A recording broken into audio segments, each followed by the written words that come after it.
If I told you that the exact same slice of bread could behave like a spoonful of sugar or like a surprisingly friendly fuel for your day, depending on 6 tiny decisions you make in the next 5 minutes, would you put the butter knife down and listen? This is not about fear or banning your breakfast forever. It's about the shocking truth few people over 60 ever hear: bread itself isn't always the villain. How it's made, when you eat it, what you pair it with, and how fast you chew can swing your blood sugar from a jagged mountain to a gentle hill. Stay with me and I'll show you how to test this in your own kitchen without giving up the bread you love. We're going to bust the myths that keep your meter angry, pick smarter loaves at the bakery, and use a simple 7-day protocol that proves what works for your body. Fermentation and meal order are going to surprise you more than any label ever did, and by the end, you'll know exactly how to keep the pleasure of bread while taming the spike. Before we slice into the details, a gentle safety reminder. Nothing you hear today replaces your medications or your clinician's advice. If you use insulin or a sulfonylurea, experimenting with timing, portions, or vinegar can make numbers run lower than you expect, so watch your meter closely, especially the first few days. If you deal with reflux or ulcers, go easy on acidic tricks like vinegar and citrus. If you live with kidney disease, keep an eye on sodium in deli meats and spreads that might ride along with your sandwich, and talk with your clinician about the best protein targets for you. And if chewing is a challenge because of dentures or jaw comfort, choose a loaf with a denser but tender crumb and moist, soft toppings so eating is safe and enjoyable. We're here to feel better, not to suffer. Let's make sense of why the morning toast and afternoon roll push blood sugar up so quickly, especially after 60. Your body becomes a little more stubborn with age. Muscles shrink unless we use them, insulin signals get a bit muffled, and nighttime sleep can wobble. Bread walks in carrying a backpack of starch, long chains of glucose, ready to dissolve quickly if the flour was milled very fine. The finer the grind, the faster those starch chains unwind and flood your bloodstream. That's why a fluffy white slice tends to behave more like candy than food. Add the fact that most commercial breads are low in fiber and protein, and you've got starch without breaks. Morning hunger makes you eat fast and chew less, and the stomach sends that easy mush down the track at high speed. To top it off, many packaged loaves carry hidden sugar, syrups, emulsifiers, and enzymes that make the bread soft for weeks and your glucose soar in minutes. None of this makes bread evil. It just means we need to put the brakes back on. People throw around the terms glycemic index and glycemic load like they're twins, but they are cousins with different personalities. Glycemic index is a speedometer, how fast a standard amount of a food raises blood sugar. Glycemic load is the whole trip, the speed multiplied by how much you actually ate. A high-index bread eaten as half a thin slice might still be a low load. A lower-index bread eaten as a thick triple stack may be a heavy load. When we work with bread, we're going to manage both. Choose styles that slow the speed and choose portions that limit the total trip. That's where your power lives. Now, myths you've probably believed for years. The word whole on a package doesn't guarantee that you're getting 100% whole grain. Some breads use a little whole flour so they can print the word big on the front, but the first ingredient is still enriched wheat flour, which is refined. Your quick test is to turn the package over and read the first ingredient. It should say whole wheat flour or whole rye flour. Then look at fiber per slice. A helpful target is 3 grams or more per slice. Under 2 grams and you're likely dealing with a fast-acting starch. Multigrain just means many grains were invited, not that any of them are whole or that your glucose will be happy. Seeds on top are decoration. What matters is what's ground inside. Gluten-free doesn't mean glucose-friendly. Many gluten-free loaves are built from refined rice, tapioca, or potato starch and can spike faster than white bread. Toasting can help in certain cases by drying the surface and slightly slowing digestion, but it won't rescue a giant portion, and the spread you put on top can either steady you or sink you. Light or fit breads sometimes trade fat for more starch or add sugar alcohols. The label may promise fewer calories while your meter tells a different story. We're after honesty and control, not slogans. So what should you reach for? Fermentation is your quiet ally. A well-made sourdough is not just a fancy flavor. Time and acidity change the bread's structure in ways that can soften the spike. Long, slow fermentation lets friendly bacteria nibble on the starches and can form a crumb that digests more steadily. But beware, not every bread labeled sourdough is the real thing. Some are just flavored to taste tangy. A dense, naturally leavened loaf with a shorter ingredient list is your friend. True 100% whole rye or true 100% whole wheat brings fiber that slows digestion and keeps you full. Look for loaves where you can see intact grains and seeds inside, not only sprinkled on top. Oats, flax, and a bit of psyllium in the mix act like speed bumps for glucose. Skip the ultra-soft, sweet sandwich breads that press into a gummy ball between your fingers. That texture is your warning. Choose a smaller, denser slice that asks you to chew and gives you satisfaction sooner. Remember, smaller thickness can be better than cutting down to a single air-filled giant slice. 2 thin slices with the right toppings can beat 1 big fluff slice with jam. How you eat bread changes everything. Think of your meal like a piece of music. If bread is the loud drum, you need a quiet intro that sets the rhythm. Start with protein or vegetables before your bread. A boiled egg, a spoon of cottage cheese, a little yogurt without sugar, a slice of turkey, or a quick salad with olive oil and lemon. Those bites tell your stomach to release food more slowly and sharpen your body's response to insulin.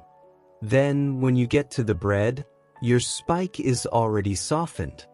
Add smart partners on the slice itself. Protein plus healthy fat plus fiber. Smash avocado with lemon and a pinch of salt, layer cucumbers, then add a slice of turkey or a soft scrambled egg. Spread hummus and top with tomato and arugula. Mix tuna with unsweetened Greek yogurt instead of mayo, add capers and herbs, and pile it onto a thin slice. These combinations take a fast-burning starch and give it company that burns slow. Portion is power, and after 60, portion wisdom beats portion fear. 1 thick slice or 2 thinner ones can be the difference between a gentle hill and a painful spike. Eat slowly. Put the sandwich down between bites. Chew until the bread is no longer a paste. This is not a scolding. This is physics. If you suffer reflux, choose the protein-first strategy over vinegar tricks. If reflux isn't an issue, a splash of apple cider vinegar in your salad or a squeeze of lemon before the bread can help. Another lever, resistant starch. Bread that has been cooled and then reheated can develop a bit more resistant starch, which behaves more like fiber. It's not a miracle, but it's worth experimenting. Make a small sandwich with yesterday's refrigerated bread and toast it lightly. Feel the texture, firmer, slower. Your job is to stack tiny gears in your favor: order, pairing, portion, pace, acidity, and temperature. Let's talk toppings in plain language. Your blood sugar loves spreads that bring protein and fiber without hidden sugar. Hummus made from chickpeas, tahini, lemon, and garlic. Ricotta or cottage cheese with a sprinkle of cinnamon or herbs. Soft scrambled eggs or an omelet folded onto the slice. Mashed avocado with lime, salt, and pepper. Sardines or tuna mixed with plain yogurt and mustard instead of sweet relish. Smoked salmon with a smear of cream cheese and cucumber slices if your sodium budget allows. Even natural peanut or almond butter can work, as long as it's unsweetened and the portion is modest. Thin the nut butter with yogurt or water to spread flavor while using less. What to be careful with? Jam, even no added sugar versions, can move fast. Honey and chocolate hazelnut spreads are sweet missiles. Some margarines hide sugar or emulsifiers that do your gut no favors. You're not being punished, you're choosing how you want to feel 2 hours from now. One last trick, add volume with leaves, tomatoes, cucumber, and sprouts. A bigger sandwich that's mostly vegetables is still a smaller glucose load. When you shop, your eyes are your best tool and your fingers are your second. Pick up the loaf. If it feels suspiciously light for its size, that fluffiness often means fast digestion. Turn to the ingredient list. The first ingredient should be whole wheat flour or whole rye flour. If the first word is enriched or wheat flour without whole, put it back. Aim for at least 3 grams of fiber per slice. Check added sugars. Lower is better, and many good loaves have 0. Look for a short, friendly list. Flour, water, salt, yeast, maybe starter, maybe seeds. Avoid loaves where the first few lines include glucose or fructose syrup, maltodextrin, or modified starch. These are shortcuts for the baker and speed bumps for your health. If you buy from a bakery without labels, ask simple questions. Is this 100% whole grain? How long is it fermented? What seeds or grains are inside, not just on top? If the person behind the counter looks confused, choose a denser sourdough or rye and trust your senses. Timing matters more than most people realize. Your body handles bread better when you're heading into an active part of the day, not toward the couch and the pillow. For most over 60, that means morning or midday is friendlier than late evening. Bread at dinner often leads to unsettled sleep and sluggish fasting numbers. If you do enjoy bread later, keep the portion smaller, pair it with protein and vegetables, and take a gentle 10 to 15-minute walk afterward. Tidying the kitchen counts. This tiny walk is not exercise with a capital E. It's a message to your muscles to soak up the glucose that's just arrived. Hydration and morning protein also set the tone for fewer cravings and calmer spikes later. Start the day with water, then add eggs, yogurt, or beans before your bread, and notice how your afternoon feels different. You don't need to throw out pleasure to bring down peaks. You can alternate your favorites with smarter choices. Try true whole grain rye or oat-rich bread one day, then have your beloved sourdough the next with a smaller slice and better pairing. Use crisp lettuce leaves or cabbage for an open-face wrap for part of the sandwich so you still get the flavors you love with half the bread. Make simple homemade versions that boost fiber. Add psyllium husk and rolled oats to a basic quick bread recipe to create a dense, satisfying loaf you slice thin. And once a week, declare a special bread day. Choose the bakery's best crusty loaf or the exact roll you crave, plan the portion ahead, pair it wisely, eat slowly, and savor every bite. Pleasure is safer when it's prepared. Here's the part a lot of people skip. Test it in your own life for 7 days and write down what happens. A tiny notebook and your meter will teach you more than any article ever could. Day 1 and 2, eat the bread you currently keep at home, but add a protein topping instead of a sweet one. Think eggs, tuna with yogurt, or ricotta with herbs. Check your glucose right before you eat, then again at 1 hour and 2 hours. Notice not just the number but how you feel, energy, focus, and sleep later. Day 3 and 4, switch to a true 100% whole wheat or 100% rye, keeping the topping and portion the same. Repeat the measurements. Day 5, try a genuine sourdough. Notice fullness and the shape of your curve. Day 6, keep the exact same bread, portion, and topping as day 5, but before you take your first bite, eat a small salad dressed with olive oil and lemon or have a boiled egg or a few bites of plain yogurt. Write down what changes. Day 7, use the same bread again, but toast it lightly or use a slice that's been refrigerated overnight and rewarmed. Compare the curves across the week. In your log, note bread type, portion, topping, meal order, whether you walked after, and your glucose at 0, 60, and 120 minutes, plus a word about your energy. You're not chasing perfection, you're hunting patterns. Let me make this real with a story. Eduardo is 72, a retired bus driver who loves a crispy roll with butter at breakfast and a ham sandwich in the afternoon. His meter looked like a roller coaster. We didn't ban bread. We made 4 changes over 2 weeks. First, at breakfast he ate a small bowl of unsweetened yogurt with a sprinkle of chia before his roll. Second, he swapped the roll every other day for a thin slice of true rye, toasted. Third, at lunch he kept the ham but added sliced tomato and a handful of arugula, then switched to mustard instead of sweet relish. Fourth, he took a 12-minute walk around the block after his sandwich. Week 1, his 1-hour post-breakfast number dropped by 20 points on the rye days. Week 2, his afternoon sandwich peak eased by 25 points and came down faster. He felt steadier, less sleepy, and he wasn't hungry an hour later.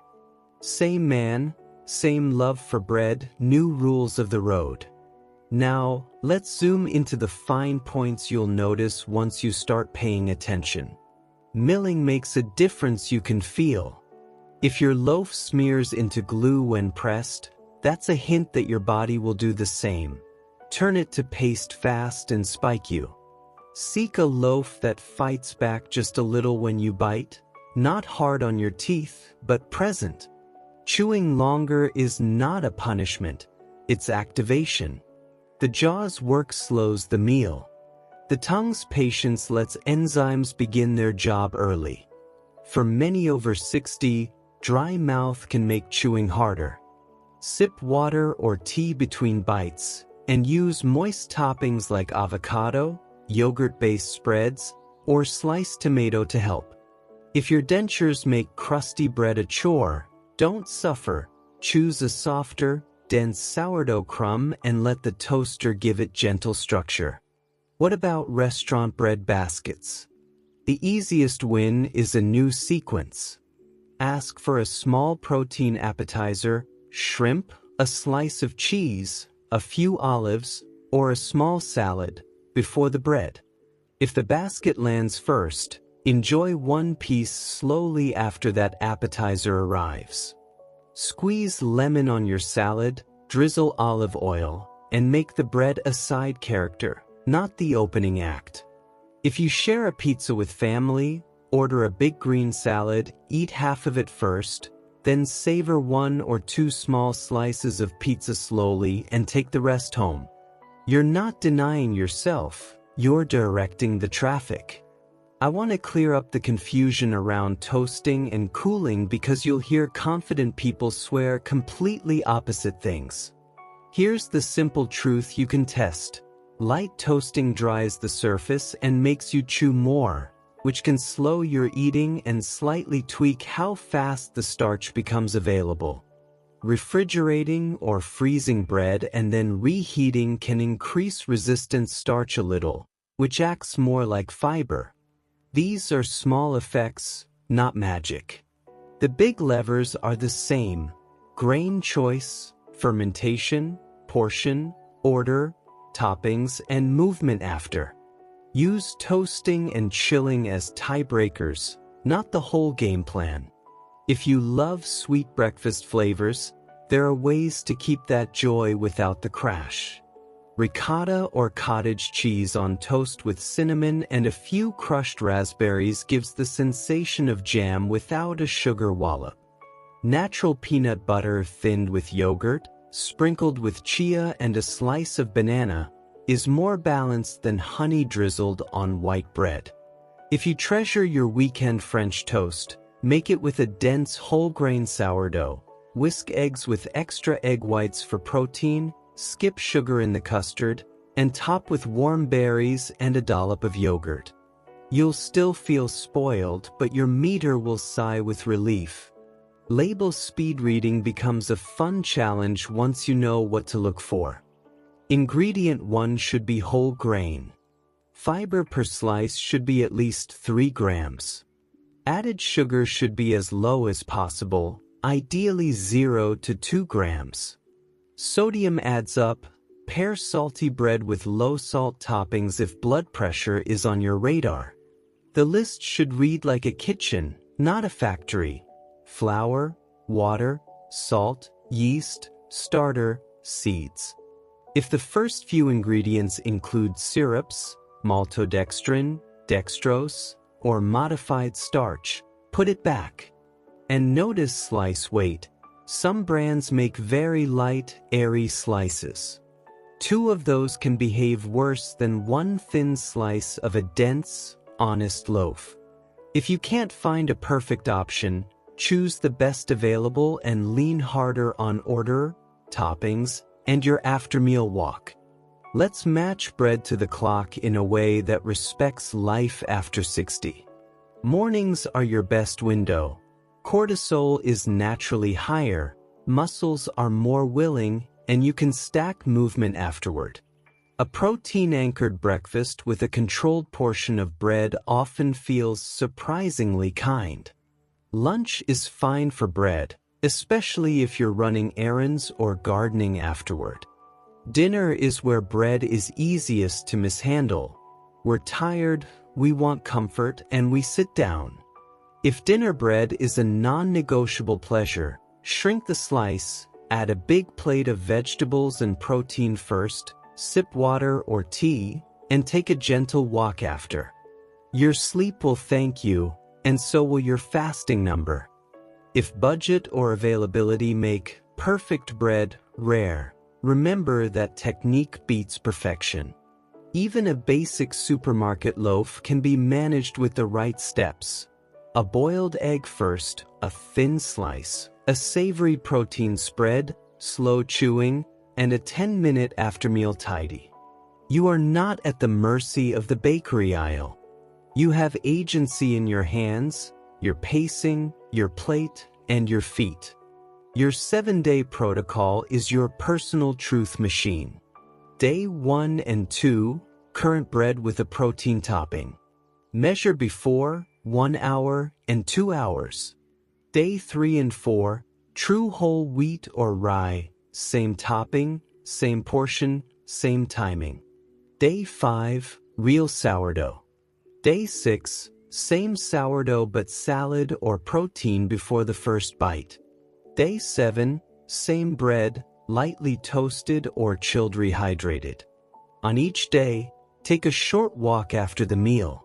In your notes, capture the basics. What, how much, how fast you ate, what you did afterward, and how you felt. By the end, you'll know which lever gave you the biggest win.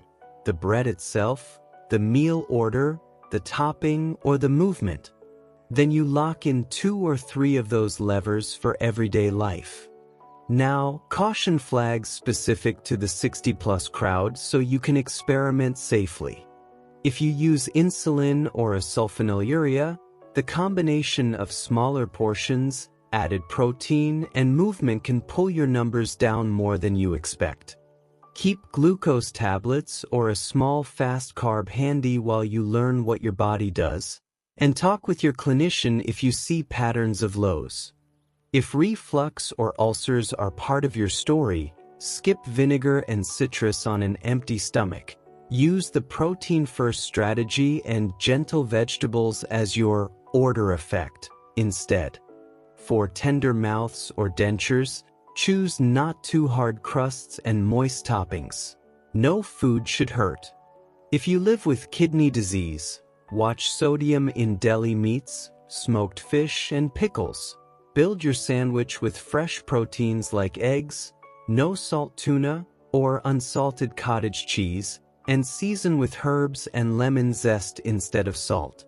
If your appetite is low or you're losing weight without trying, do not fear fat. Olive oil, avocado, and nut butters on whole grain bread can be your allies when used with awareness and measured portions. Let's outline a few bread blueprints you can rotate, each designed to keep the pleasure and tame the spike. The protein-first breakfast: a glass of water, a hard-boiled egg with a pinch of salt and pepper, then a thin slice of toasted sourdough topped with ricotta, sliced tomatoes, and a drizzle of olive oil. The midday rye stack: one thin slice of whole grain rye, a thick spread of hummus, cucumber ribbons, arugula, and a slice of turkey. Eat the small salad first. The omega-3 toast: mashed avocado, sardines flaked with lemon, black pepper, and a sprinkle of chopped parsley on a small slice. Follow with a 10-minute walk. The comfort classic upgrade: cottage cheese sprinkled with cinnamon on a thin slice, plus a handful of berries on the side, and herbal tea. Each of these is satisfying, chew-worthy, and meter-friendly. Cravings whisper in the afternoon: give them a script. When the voice says, jam on toast, answer with ricotta and cinnamon on a thin slice, or hummus and sliced tomato, and set a 5-minute timer before you eat to make sure you're hungry and not just bored. Drink the glass of water. Dehydration often masquerades as hunger. If you still want it after 5 minutes, sit down, savor, and eat slowly. Your future self, 2 hours from now, will feel the kindness you gave them. Movement is the cheapest, most reliable tool you own, and it pairs beautifully with bread. After any bread-containing meal, move your biggest muscles. Climb a few stairs. Water the plants. Put on music and sway while you tidy. 10 minutes is enough to make a visible difference on many meters. If joints are cranky, try seated marching, gentle airboxing, or lifting light cans while you sit. The point is not sweat. The point is signaling your muscles to open their doors. What about blood pressure and cholesterol while we're tinkering with bread?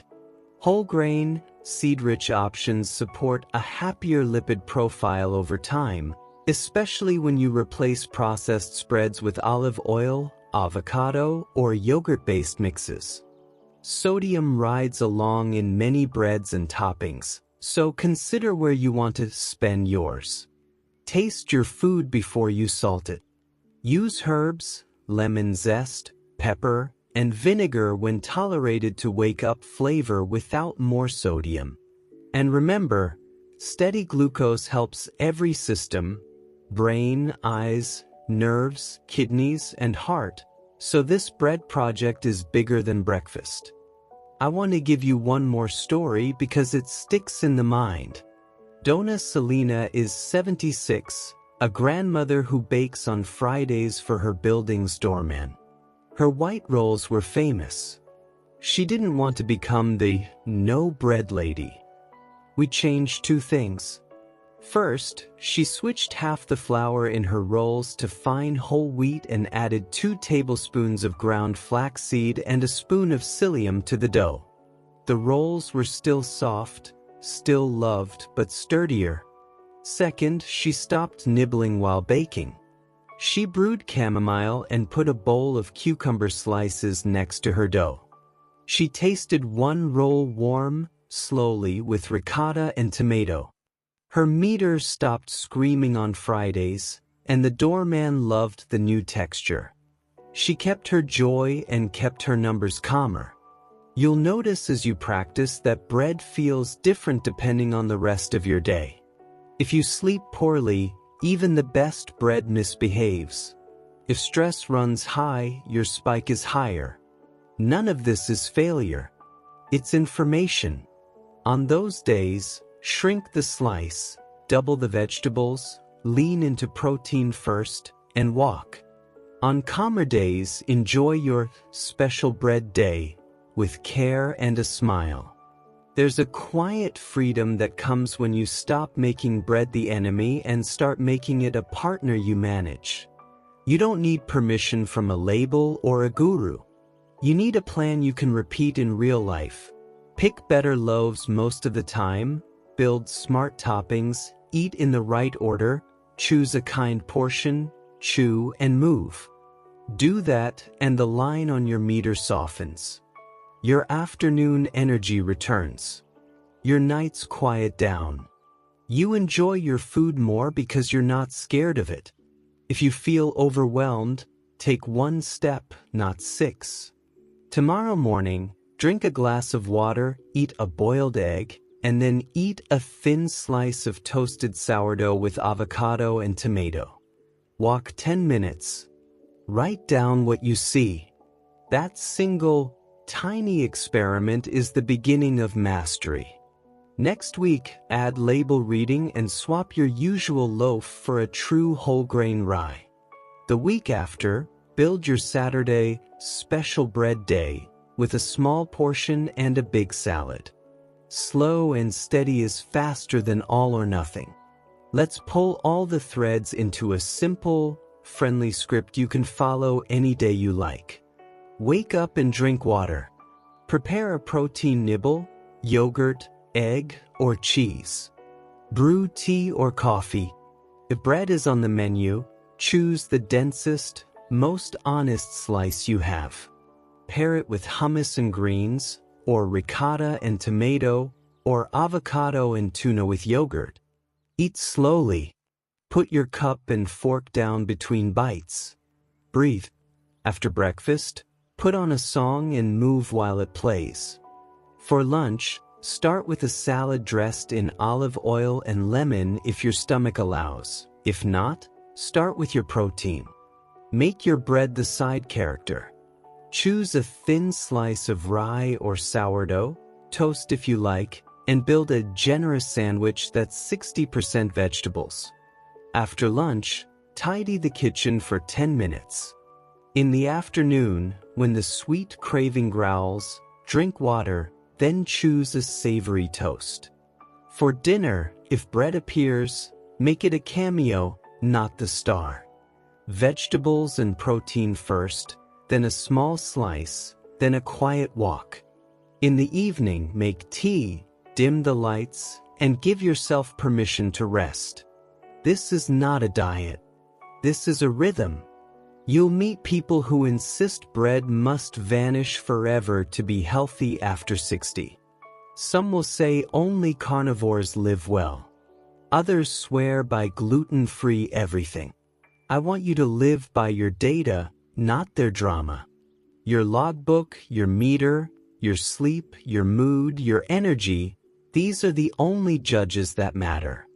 If your 7-day protocol shows that real sourdough with protein first and a walk after gives you stable numbers and joy, that's your truth.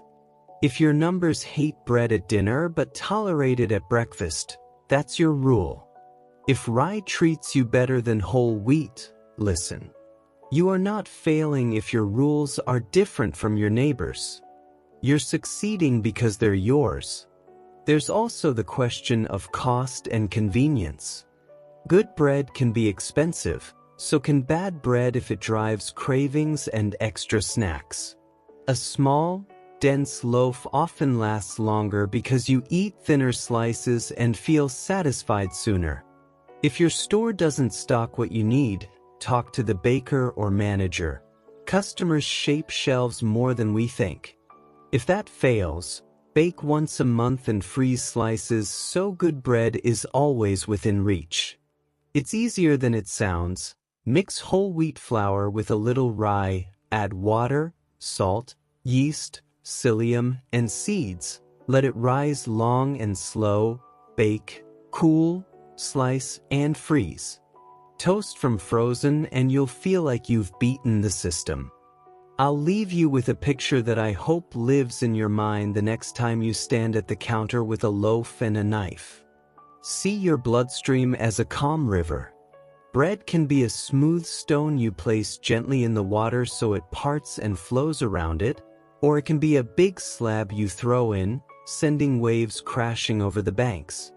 The stone or the slab, that choice is not random. It's which loaf you buy, how much you slice, what you put on it, the order you eat in, and whether you move afterward. None of those choices require youth, gyms, or willpower you don't have. They require awareness, patience for 5 extra minutes, and the kind of self-respect that says, I can still enjoy food and feel good. The shocking truth about bread is not that it's evil. It's that you were never taught how to handle it. Now you are. Keep bread as a friend by shaping the context around it. Smarter loaf, smarter portion, smarter pairing, smarter order, and a little movement. Start with one change today and measure the result this week. Your meter will show you where the magic lives, and your body will repay you with steadier energy and calmer days. Bread doesn't have to leave your plate. It just needs to enter with strategy. If this helped you breathe easier about your morning toast, you'll love the next video where we open the pantry again and talk about the other staple most of us love just as much. Watch now. The shocking truth about rice. How it may spike blood sugar after 60, and what to do.